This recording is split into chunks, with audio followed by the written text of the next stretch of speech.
The relief for all of you is that I am not someone with an important job in broadcasting using this speech to audition for an even more important job in broadcasting. House of Cards, creatively, actually follows the model more often employed here in Great Britain. The television industry here has never really embraced the pilot season looked to by the networks in the United States as a worthwhile effort. And now look, of course, we went out to all the major networks with House of Cards, and every single one was interested in the idea, but every single one wanted us to do a pilot first. And look, it wasn't out of arrogance that David Fincher and Beau Willimon and I were not interested in having to audition the idea. It was that we wanted to start to tell a story that would take a long time to tell. We were creating a sophisticated, multi-layered story with complex characters who would reveal themselves over time, and relationships that would need space to play out.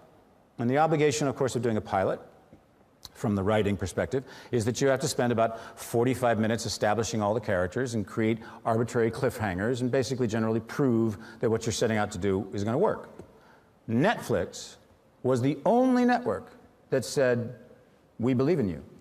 We've run our data, and it tells us that our audience would watch the series. We don't need you to do a pilot." By comparison, last year, 113 pilots were made. 35 of those were chosen to go to air.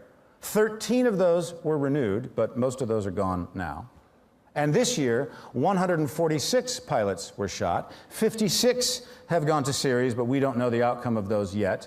But the cost of these pilots was somewhere between $300 and $400 million a year.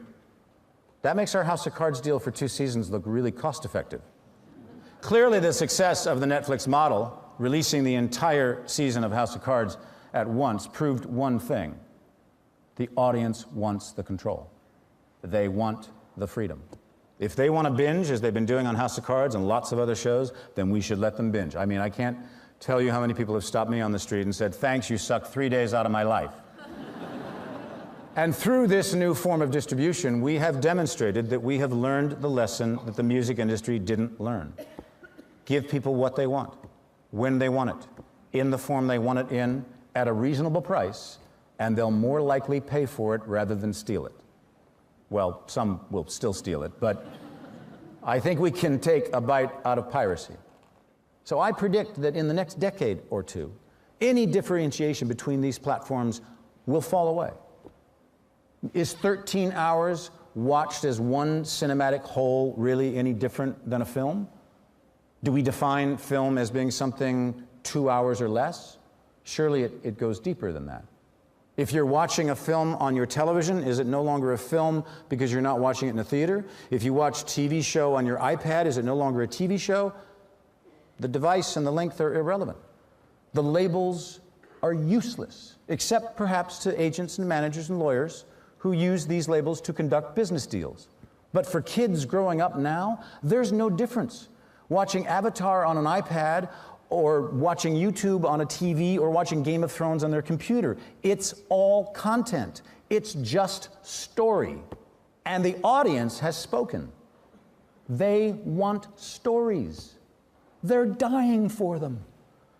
They're rooting for us to give them the right thing. And they will talk about it, binge on it, carry it with them on the bus and to the hairdresser, force it on their friends, tweet, blog, Facebook, make fan pages, silly GIFs, and God knows what else about it.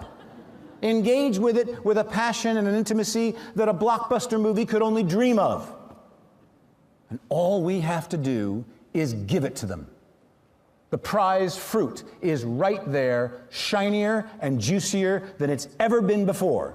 So it will be all the more shame on each and every one of us if we don't reach out and seize it.